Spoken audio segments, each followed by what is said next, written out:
Hey, I'm Deidre Detterman, host of the Do It My Way podcast, where we empower women business owners and CEOs to do business on their terms with no regrets, hesitation, or fear.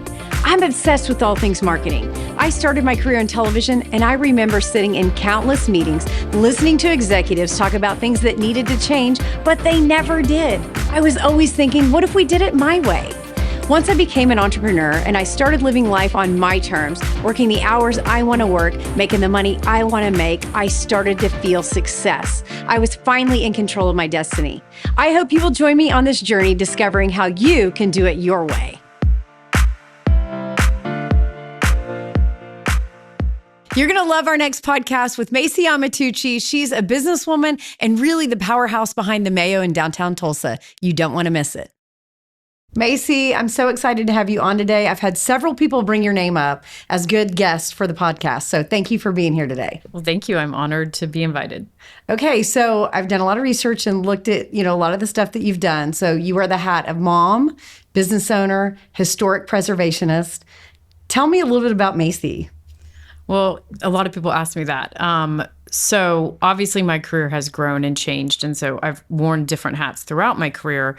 But currently, what I do is historic renovations. And so that's really my main focus. And then we do hotel management, property management, construction, and design. So really, when you see a historic building sitting there empty, we are involved throughout the whole process. So I'm involved in finding the property, purchasing the property, coming up with the design, the plan, managing the construction, managing everything during the renovation and development, and then operating it once it's open and making sure it's a thriving business throughout. So I manage employees, I'm a leader, and being a mom makes me better at my job. So yes. It all kind of goes together. I think moms are the best at multitasking of anyone I know. A mom that is working, running a business, doing all the things that you're doing, it's like you can just check off the list and do all the things. It's really impressive. Well, and I definitely became a better manager, managing people for sure once I had children, because it just made me see things differently, become more patient, and understand how to really motivate people, just like you have to motivate your children every day and keep them on point and love them and care for them. It's the same with employees. So you have 3 kids? Yes. And what are their ages? I have a daughter that's 9, she's in 3rd grade, and then I have twin boys that are 6 and they're in kindergarten. Oh my goodness. So you have your hands full for sure. Yes, and I feel like the busyness is really just starting. They get in activities and I feel like I lived in my car. You're just driving to practice, you're waiting at practice, getting them from school, all the things. But, definitely. I will say you have to take that time and really just cherish it, because my kids are now in college. Well, one's out of college and one's in college. And it's that time in the car that I think is so important, because as they get older, they get to be teenagers. They're not ready to drive yet.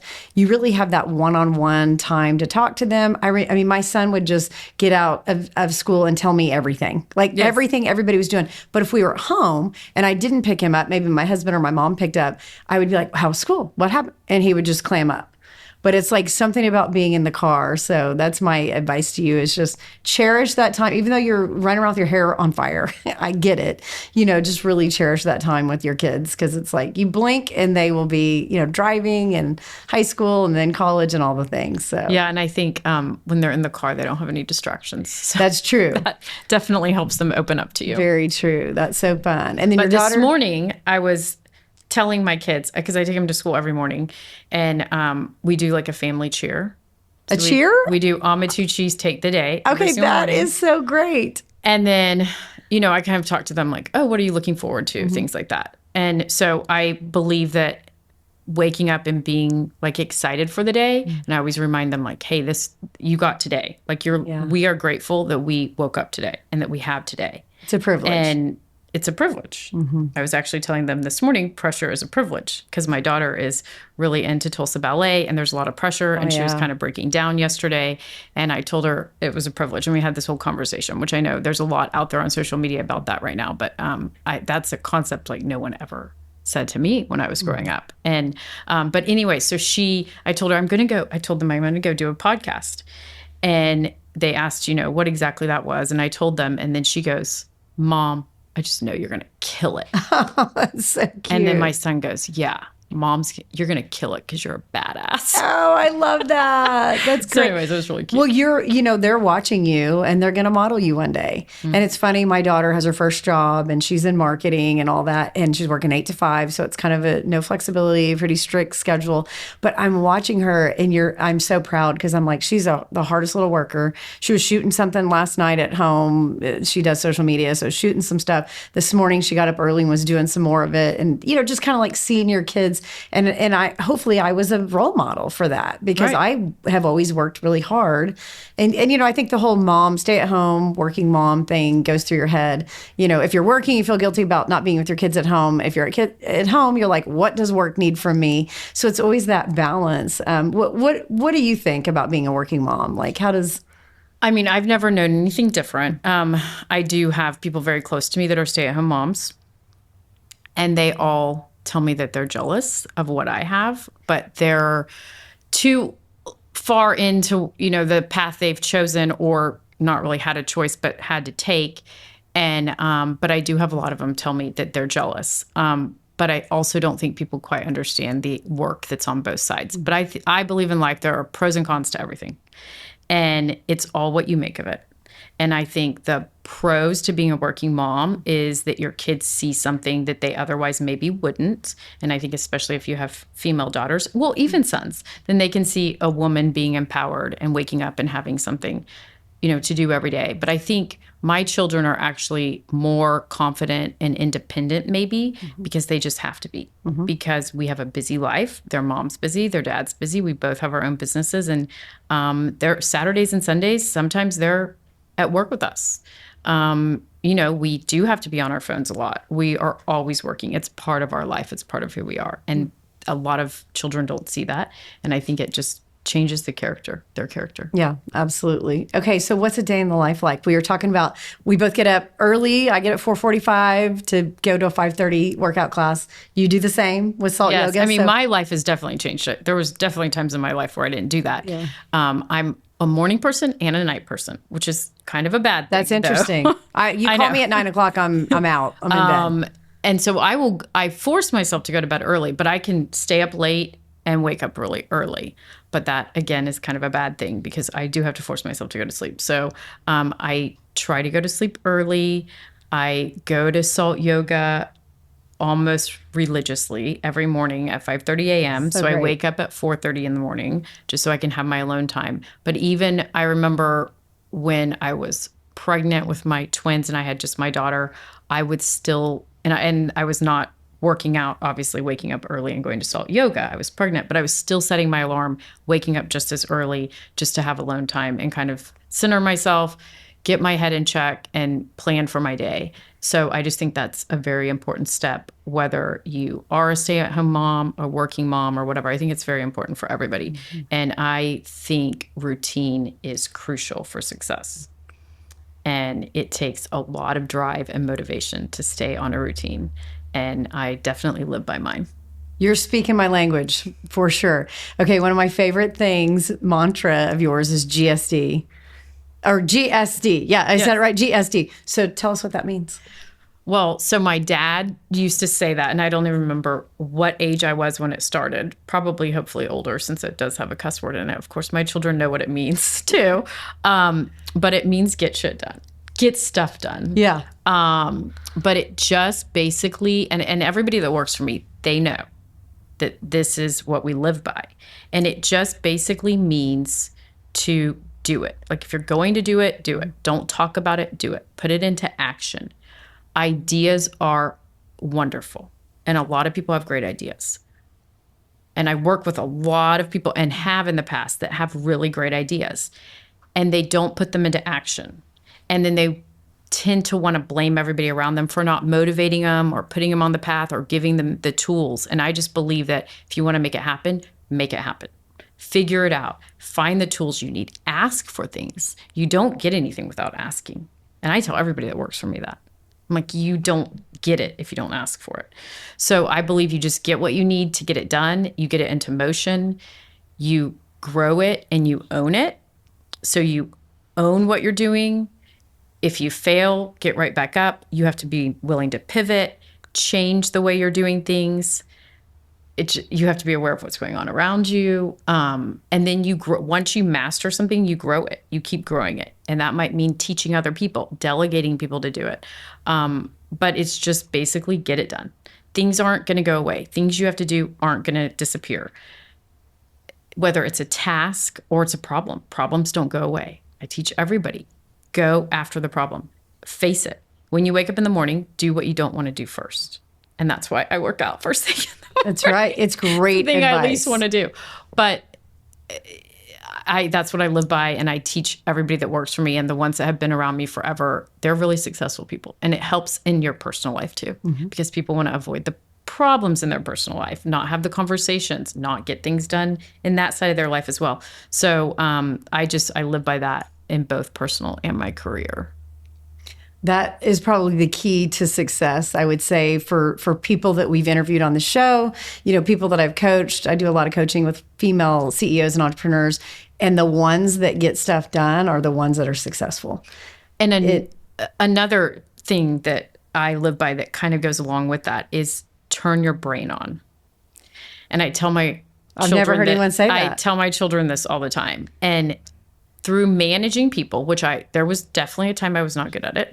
And I think there were a lot of people that didn't want to work for me, but I was young and I had a lot of time and energy, and I expected everybody else to be exactly how I was and be on that same path and that same energy. And then I realized that maybe they're not, and maybe it's my responsibility to get them there, or maybe it's my responsibility to not get them there, and maybe they never will, but I have to still figure out how to motivate them and train them. And so I learned a lot through basically trial and error. And I started thinking, like, why are some people smart, but they can't get anything done? And I realized people just are living with half their brain turned on. So my example is when you're driving your car and you get somewhere, what did you do while you were driving?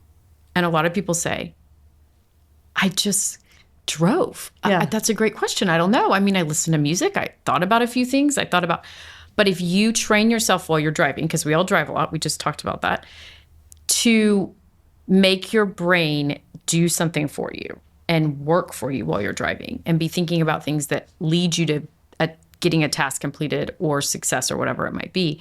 But that's part of turning your brain on. So it's just living with your brain fully open, paying attention to details, being fully aware of what's going on around you. And I mean, I could talk for hours about it, but yeah, turn your brain on. When you wake up in the morning, turn it on.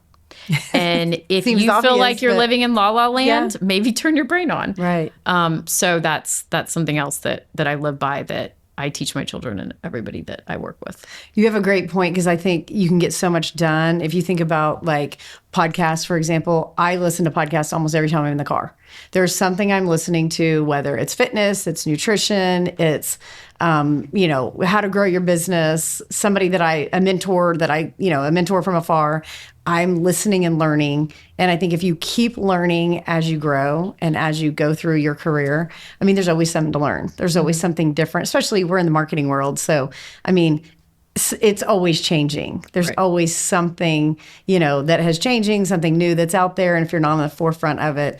So that's my advice to people is, hey, you can get a podcast in every day if you just listen while you're driving and think of what you would learn. Right. It's easy, right? You're already in the car and it's your undivided attention. So that's great. Have you ever done a personality test, like Enneagram or any? No, because I already know. I know too.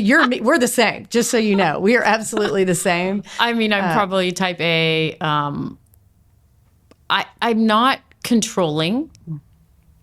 People probably look at people that are successful and they think that they believe that. But actually, I believe to really be successful, you can't be controlling, because you have to have a team behind you. Whether that's a nanny, a husband, your kids, your parents, but also the people that show up for you every day in your office. And for me, I mean, that's almost over 150 people, and that doesn't include our contractors. So it's a big team. So anyways, that's, what I believe makes you successful. Okay, so preserving a building you can preserve buildings or you can do new construction. To me, new construction's would be way easier. So tell me why you all chose to preserve historic buildings. So that's a great question. And it's definitely more expensive to do that than doing new construction. And there's so many more challenges. But I would say, to start off, like, the Mayo is the project that kickstarted our love, desire, and passion for historic renovations. Buying the Mayo, there was not a plan at all. We bought it without a plan. And I think a lot of people think there was. When we purchased the Mayo, many people thought we were crazy. I mean, I think if you went back through Tulsa World comments, that's probably what they would all say. And, look at it today. And so I think that the Mayo actually is what built our passion for historic renovations. So that was never the plan. I grew up around construction my whole life. My dad was the president of Manhattan Construction Company, but worked his way up through Manhattan Construction Company and worked for them for about 30 years before he went, to grow our business with me. And definitely like a passion in just being around construction. And then I have an uncle that's an architect. And so just being in that industry my whole life and around it definitely developed my passion for that business. But then us doing the Mayo is what really kickstarted our passion for that. So I think after doing the Mayo, we realized that there's so much more love and character and passion that goes into these historic renovations and challenges. They are challenging, and it's almost addicting, I think is probably the best way to say it. And since the Mayo, we've done many other projects. I'm working on projects currently right now, all historic renovations. It's not to say at some point we might not do some new construction, but we've been busy with the historic renovations. And so, just preserving history and character and style and design, and then the memories that those buildings hold is so precious. And I think restoring the buildings is just what brings that out.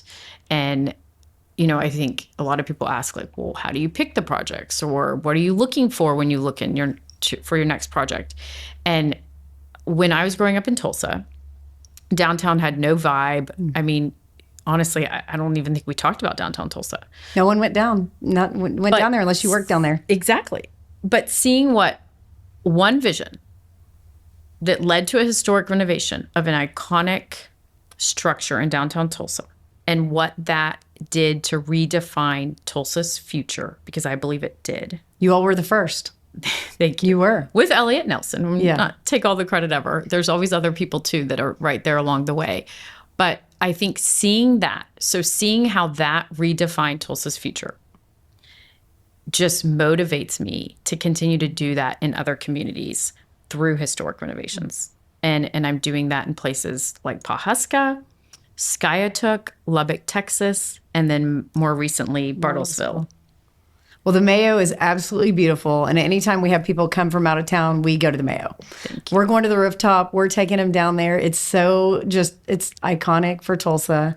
And then you had the BOK Center came, and then it snowballed from there. Mm-hmm. And so really it's a tribute to your family for being the visionaries and thinking first, hey, we're going to revitalize downtown. Thank you. It's really great. And I think unlike most developers, back to, what do I do? A lot of developers develop, and there's amazing developers out there that are, have done way more projects than us. And whether it's historic or new developments or whatever it might be. But many, many developers, they are looking at projects, developing them, and then they're hiring somebody else to manage and operate them after, whether that be a hotel management company, a property management company, or they're selling the project. Everything we're developing so far, we are developing it for the longevity of us as the owners and us as the operators.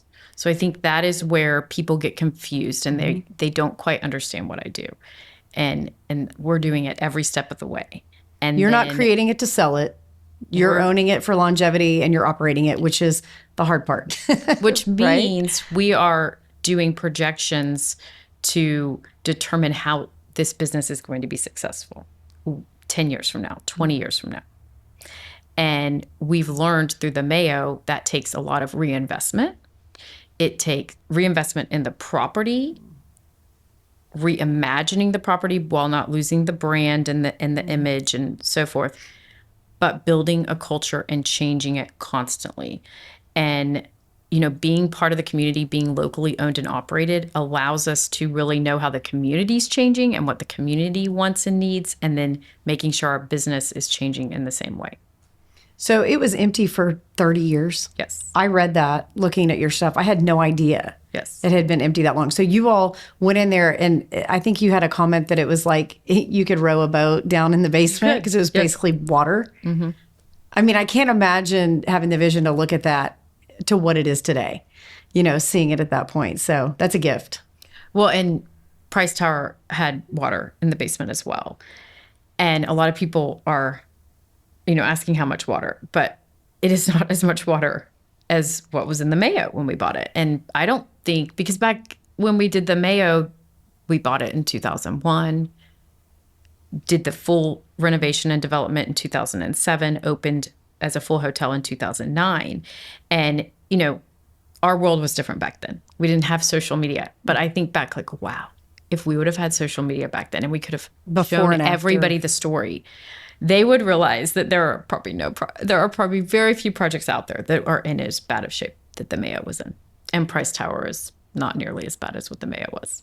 So let's talk about that. New project in Bartlesville, Frank Lloyd Wright. Yeah. So what made you stumble upon that and say, hey, we're going to preserve that building? Well, so my dad and I work together every day, and not in the same office. And he does some of his own projects and I do some of my own projects, but we work together every day. And he's 60, he'll be 67. And I think it's a passion project. I mean, he wanted that building. And we attempted to purchase it before the previous owner had it. So between when the nonprofit owned it and she owned it.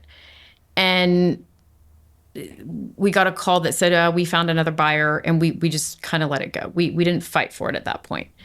But I think we definitely regretted that. So then when we had an opportunity to purchase it again, we went ahead and did a sales agreement and went through with it. And then I'm not going to bore you with the whole story. It's very long, but if anybody wants to go look it up, I would. I definitely think somebody eventually will grab that story and probably do some sort of TV show, reality show, or something about this.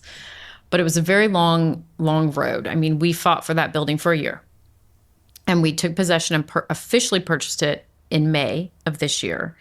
And we are working with the National Park Service and doing historic tax credits, which we do on most all of our projects. And we are starting that process. And we're going to be doing a hotel, residences, so just similar to the Mayo. And then we'll have some food and beverage components in the building. And obviously bringing back the museum. But we're going to make it way better. So Frank Lloyd Wright was a visionary. I just went to Taliesin in Arizona not too long ago. And it was insane to see that he was a businessman too. And I don't think people really give him credit for that. But he used his creativity to create what you see today. And then he was a businessman. He had a school. He was teaching young architects. I mean, he's a huge part of the industry. And I have a lot of respect for that. And he went out there and he did it his own way. And it's different. His art, even today, there's still not anything that totally compares to what he did. But probably the neatest part of Price Tower is just the triangles. I mean, even the drains outside are triangular shaped. Amazing. So, I mean, just the attention to detail is insane. And to think back then, that kind of attention to detail that he had and the furniture he made. And I mean, I just think it's amazing. And so we'll be restoring everything in the building, not changing, what he envisioned it to be. And it's actually in fairly good condition besides the basement, which we have that under control now. And we have all the utilities turned back on. And we now, as of like about 2 weeks ago, have an elevator working. So we can start getting everything out of the building, storing it so that we can begin construction. Okay, I can't wait to see that. That's going to be amazing. And it's risky, but everything we've done is pretty risky. But I believe there is a huge following for Frank Lloyd Wright and his design. Oh, definitely. And worldwide. Right. And I mean, if you look at Chip and Joanna Gaines, they're doing some I just saw that. stories on Frank Lloyd Wright and renovations of that. So I don't know, maybe we'll get a reality TV You show. could easily get a reality show. We'll make that happen. Yes. Like, how cool is that? So yeah, it'll be following along. And I think it'll be a fun project because I believe my dad, you know, this is his project. I mean, he is so excited about it. And that's great. He just spends so much time in that building. You can do that together. Yes, so fun. You know, that's really great. And I'm grateful for that. Yeah. Because, you know, a lot of people don't ever get that kind of relationship with their parents. Mm-hmm. And I mean, I have a very close relationship with them. Okay, let's talk about how you started. So you were in college working at the Mayo doing weddings. Yes. Take me back to that time and share what your life was like. So we bought the Mayo in 2001, and I was a senior in high school at Bishop Kelly. And my mom actually was in law school because she was a stay-at-home mom my whole life, and then decided she wanted to go to law school. So she was going to University of Tulsa. And my senior prom was her graduation from law school. Oh, my goodness. And I just remember that. And so I saw her studying. I saw her go from being a stay-at-home mom and want to, you know, have a career. And she went on and did have a career until now. She does all of our legal work with other people. But so anyway, so that was interesting to see growing up. Like in her 40s. Probably. Yes, at that point. Exactly. Correct. Going back and and doing it like with 3 kids and busy and all that. So that was interesting to see. And then we bought the Mayo, and I went to University of Oklahoma business school. And whenever I needed money, my parents made me come home and work. And which, I mean, it was a 2-hour drive, but I started doing weddings. And I mean, I had a lot of responsibility, and I was at a young age kid and no training or anything. So we didn't know that industry. And my dad was in construction, and most construction people don't know customer service. My mom was a lawyer. Lawyers are so detailed. They'll talk things to death. They definitely don't typically just go for it. You know, that's not their way of doing things. So I would come home and we started a wedding business. And that was all just because an individual that lives in Tulsa wanted her wedding at the Mayo. And she tracked my dad down at work at Manhattan and said, I want my wedding there. Long story short, she had the most amazing, beautiful wedding. And then she started an event planning business after. It's not around anymore, but that is how we started doing weddings. And so it fell into our lap because we had this building sitting empty. We took a loan out to buy it. Well, okay, so the Mayo wasn't ready to go then. You're not talking. I was thinking weddings at the Mayo. The building sat empty for almost a decade. I mean, I'm sorry, almost 3 decades, and it was going to be torn down. And my dad knew the owners, and they were all at Summit Club having a drink. And they said, yeah, we're going to probably just tear the Mayo down because, you know, they're charging us property tax on the square footage up and the square footage down. And we're just going to turn it into a parking lot. And he was like, that beautiful building. And my grandfather was kind of a history buff. He was, in the military and was buying and selling and during retirement World War II memorabilia on eBay. So my dad also grew up around a lot of history and knew a lot about history and then construction. So it all just kind of came together and created this passion that we have today. But we ended up buying the building for $1. Really? And then my dad said, I won't even take it for $1 unless you sell me the parking lot, because they owned the parking lot behind it. And they said, we'll sell you that for $250,000. So we got a loan for that, and we bought the building, and then went into the building and had no idea what to do with it. So we looked at many different things, like turning it into storage. Maybe that would work. Retirement community and things like that. But again, that building is huge, 350,000 square feet. It's a big building. And it hadn't been touched for decades. So we sat on it for a little bit. This individual came and said she wanted her wedding there, and we started doing weddings in the lobby. We had, I think, 2 bathroom stalls. Her wedding, we didn't even have HVAC. We did end up getting some HVAC put in, and we started an event business. And that completely fell into our hands.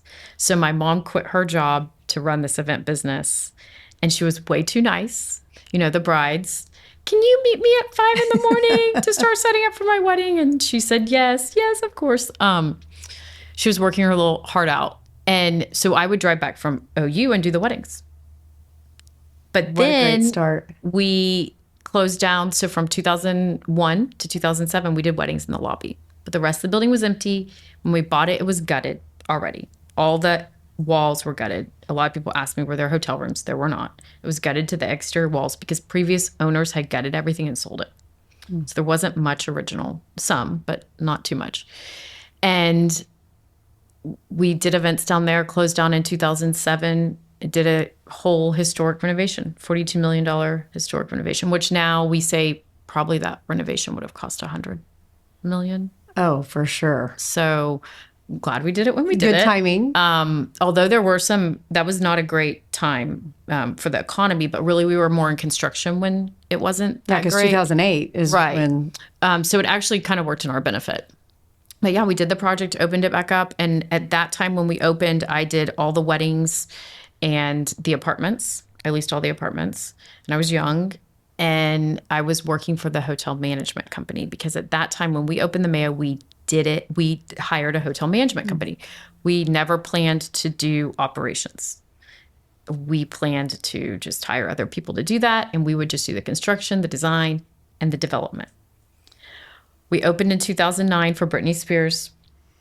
Summer 2011, our bank called and told us that we were taking over the management of it and that they were getting rid of the management company.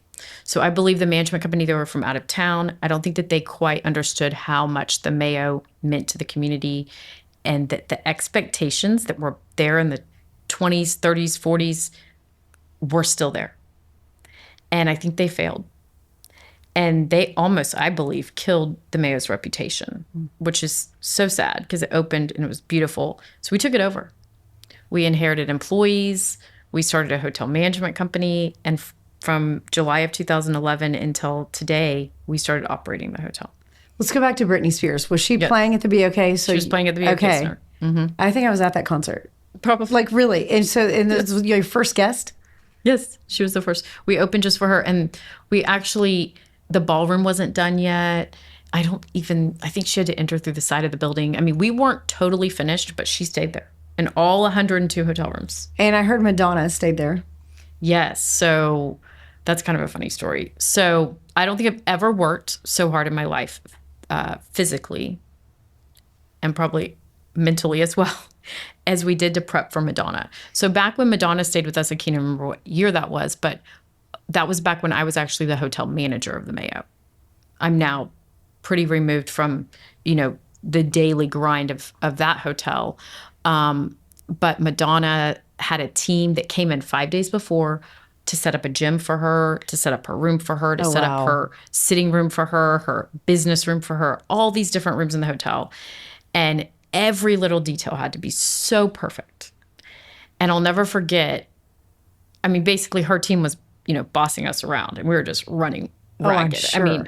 We barely slept for 3 days. And then she shows up and it's like she has no idea how hard everybody worked for her. And I thought, wow. They created a gym for her. That's so fun. Wow. I wonder if she does know and she just doesn't care that everybody worked this hard. Or does she really just think that she showed up and everything was perfect for her? And it just made me kind of look at celebrities completely different, to be honest with you. And they're just people. They're just people, but they have a big team. They have a big team that makes that things preps. perfect for them. But honestly, sometimes we prep for these celebrities and they don't even touch the stuff. So sometimes I wonder if they really just don't care. That is crazy. But I got tickets to the concert. My assistant general manager at the time walked her to the concert and we got to meet her and everything. And I was like, I'm out on this one. I'm going to go sleep. But the coolest story I probably have about celebrities at the Mayo was Stevie Nicks. Okay. She stayed with us quite a bit. At this specific time, she stayed with us for 5 days. And she was up in her hotel room. And at this time, I was hotel manager of the Mayo. And she called from her room phone my direct line to my office. And I knew what her alias name was. And it came up on the caller ID with the room number. And I knew who was calling me. Or it was her Someone assistant. in her room, yeah. And when I answered and it was her voice, I almost died. Yeah. And she's such an amazing artist. And she said, I just wanted to let you know that I love this hotel and I've stayed here so many times. And of course, I'm like, yes, I know. But she said, but these mattresses are the best mattresses I've ever slept on. And I have to have one. Oh, you're kidding. I have to have one shipped to my house today. And so, I'm going to be getting you in touch with my assistant and they're going to arrange it. And how funny. Whatever you want. Of all things, like Stevie. the mattress? That's crazy. Yes. So that was kind of the coolest story just because, she travels the world. I'm sure she slept on a lot of nice mattresses, but to know that she loved yours that much was definitely, a check off the bucket list. That is great. Yes. Okay. So what's your number one piece of advice for a woman out there that maybe wants to follow your footsteps and do what you're doing and preserving historic buildings and being a businesswoman? What's your number one piece of advice? Oh, wow. I would say have no fear. I think somebody once said, the best things are on the other side of fear. And I think that is so true. I think fear is just a wall that's in front of us. And we fear small things, right? People fear the dark or, whatever it might be. And I think you don't fully explore your full potential and live life to the fullest when you're living in fear. And I think most people are living in fear. And that's what I would say. I would say, have no fear. And you really, at the end of the day, what is the worst that can happen? And don't worry about what people think about you. I think our world and social media, and let's face it, a lot of people are making money on the internet and making money because of caring about what people think. And I think that is definitely, to be successful in business, you have to not care so much. And that's something I've struggled with. And when you're young, I think there's a time where you don't care and then a time where you care too much. Yeah. And then as you get into your 40s, you start to care way less. Yeah, that's right. And I think and then you get 50 and you really don't care. Exactly. It's so true. I think if somebody that's young can try to not care and tap into what you learn when you're 40, I think their life will be so much easier and they can get started quicker and maybe enjoy life more, and not have to grind so much in their 40s because they did it when they were in their 20s. But I think there's just so many walls that we have up when we're in our 20s that we don't realize. Mm-hmm. But yeah, I think, have no fear. So what would you say what's it like to do it your way? Hard. The hard way. Well, the easy way. Well, not the hard way, but I think it is hard. But I think doing it my way is doing it my way and knowing what I want and knowing how I'm going to do something and definitely taking people's advice and listening. But having a plan, sticking with it, going for it. And again, GSD. That's right. Getting stuff done. Yeah. So I think that's my way, is just getting things done. Don't talk about it. Do it. Put it into action.